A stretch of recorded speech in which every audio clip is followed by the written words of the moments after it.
क'क्राझार जिल्लानि सिङाव थानाय माइदांस्रि फोथार बनरगाव खाग्राबारियाव सानथामनि हाबाफारिजों खुंगोन गुदि बाथौ आफादनि बोसोरसालिया जथुम्मा। दुलाराय गुदि बाथौ खुंगा 9थि जथुम्मा क'क्राझार जिल्ला दुलाराय गुदि बाथौ आफादनि खुंगा 32थि आरो इलायस्रि झार बियाब दुलाराय गुदि बाथौ आफादनि खुंगा 34थि बोसोरसालिया जथुम्माखौ सानथामनि हाबाफारिजों गाजा गोमजायै खुंफुंगोन। मिथिनाय बादिब्ला फैगौ 10, 11 आरो 12 मार्चआव सानथामनि हाबाफारिजों गाजा गोमजायै खुंनो लानाय हाबाफारिया दायो 90% जाफुंसारबाय।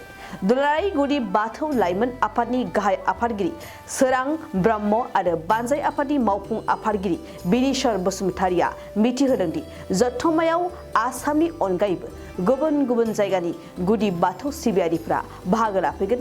बे जथुम्मायावनो बिटिआरनि गाहाय खुंगिरि प्रमद बर'जों लोगोसे मन्त्रि अशोक सिंहाल, एमएलए लरेन्स इस्लारि बिथांमोना बाहागो लागोन होननानै फोरमायदों। नंगौ 9थि बोसोरसालिया जथुम्मा दुलाराय गुदि बाथौ आफाद आरो 34थि बोसोरसालिया जथुम्मा दुलाराय गुदि बाथौ क'क्राझार डिस्ट्रिक्ट आरो बेनिनो बे जायगानिनो इलायस्रि झार दख'रा दुलाराय गुदि बाथौ आफाद गासैबो मोनथाम बे सेन्ट्रेल कमिटिजोंनो लोगो नांफानानै बुजाबदेरदों बोसोरसालिया जथुम्माया नैबे बनरगाव खाग्राबारिनि माइदांस्रि गेवलां फोथाराव। दा बेवहाय बियो 10, 11, 12 फैगौ नैबे मार्चनिनो जानो थांगासिनो दङ। दा बेवहाय गोबां एजेन्डा लानानै थारिख वाइज एजेन्डा लानानै जोंहा माने प्रग्रामखौ जों हाबाफारियाव सोसनजोबखाबाय आरो जे बुंनो थाङोबा 10 थारिखआव गासैबो शिबिर बादाफोर जेन'बा डेलिगेट हलफोर, गेस्ट हाउसफोर, लांगोना मेन हाबग्रा बेफोरो गासिबो गेवजोबगोन आरो बेखेवगिरि हिसाबै जों एजेन्डायाव गासैबो हाबाफारियाव सोनानै लाजोबखाबाय। बिनि अखानायै 11 थारिख बे 11 थारिखआव बिदिनो माइनाव आफाद एक्सट्रायै डेलिगेट दङ आरो लाइमोन आफादाबो एक्सट्रायै डेलिगेट दङ आरो बेलासियाव बेबादिनो CWC सेन्ट्रेल वार्किं कमिटि दुलाराय गुदि बाथौ आफाद सावरायनाय जागोन। गारजा फुजाबो दङ 11 थारिखआवनो, खेराइ फुजाबो दं। बेयो 11 थारिखफ्राव जाजोबगोन। अखानायै गेवलां मेल दं आरो बे गेवलां मेलाव जोंहा गोबांथार जों आलासि लेंहरनाय जादों। बेनि गेजेराव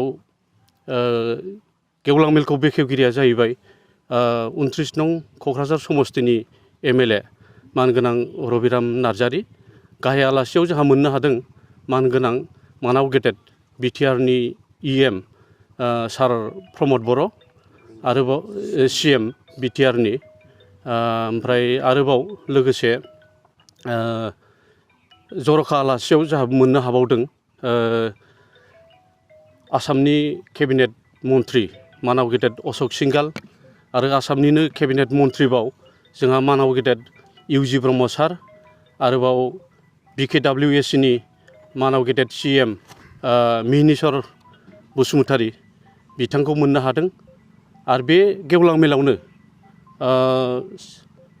गाहाय सायख'जानाय बुंथिगिरि हिसाबै जोंहा आरोबाव मोननो हादों क'क्राझार गभर्नमेन्ट कलेजनिनो मानाव गेदेर डक्टर बारहुंखा मुसाहारि सार आरो बुंथिगिरि हिसाबै माजबाद समस्तिनि एमएलए सरन बर' सार, बिटिआरनि EM उकिल मुसाहारि सार, सथियानि एक्स एमएलए प्रानेश्वर बसुमतारि जों बिसोरखौ मोननो हादों आरो दा मथेथे खुब गाब गोनां कालारफुल बे हाबाफारिया जोंनि दुलाराय गुदि बाथौ आफादनि जेनोखि थांखि उद्देश्य बेयो मोजाङैनो जाफुंगोनखौ जों मिजिंथिदों आरो खामानियाबो 50%निफ्राय 80%खौनो बुंजायो आवगायजोब्बाय आरो खामानियाबो।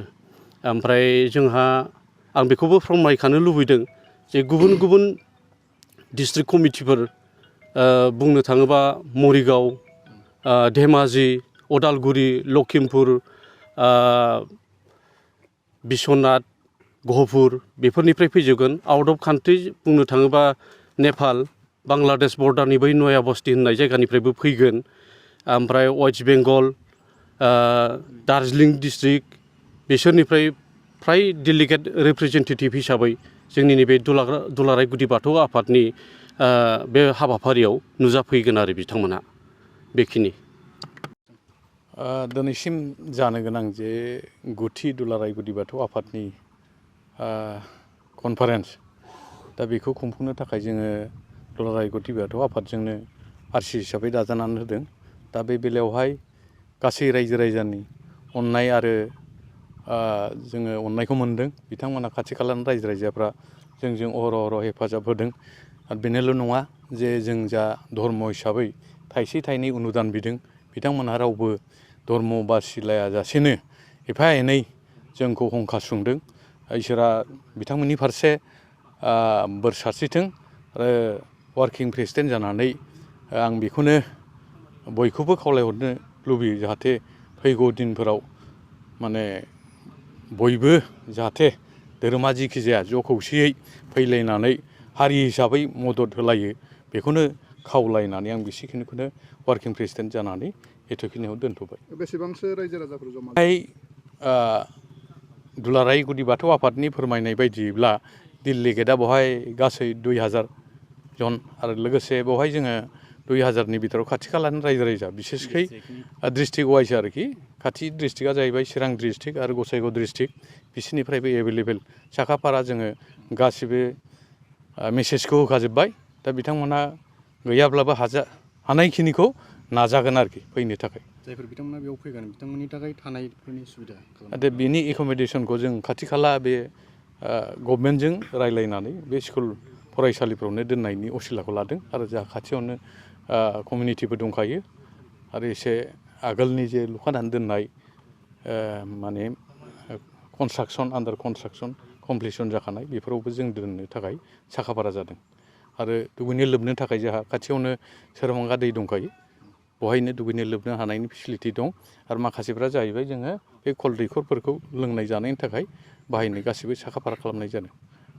आदसा दा गोजान गोजाननिफ्राय बाहागो लाफैनांगौ होननानै बुङोब्ला जोङो आप टु माबानिफ्राय लादों नोङो एसे मा होनो बे दहाय लखिमपुर उदालगुरि मरिगाव बेनिफ्राय ओरै कार्बि आंलं आरो ओरै चिरां बाक्सा क'क्राझार लोगोसे आलिपुरदुवार दार्जिलिं डिस्ट्रिक्ट लोगोसे नेपाल आरो मेघालय आरो जोंहा बांलादेश बर्डारनि बर'फोरबो बिसोरबो बाहागो लाफागोन बेसेखिनियानो।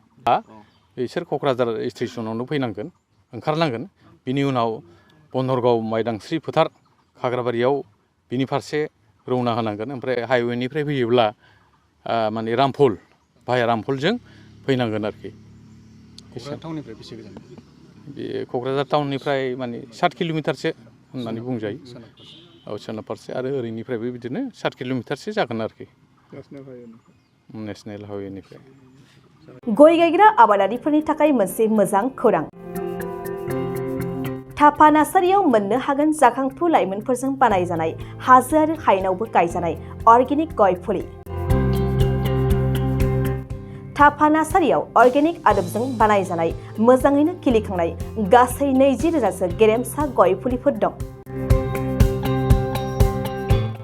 बारा नङा फांसेयाव 60 रां होनानैनो नोंथांमोना गय फुलिखौ बायना लांनो हागोन। बुरजा लाङोब्ला खमायनायनि सुबिदाबो मोननो हागोन।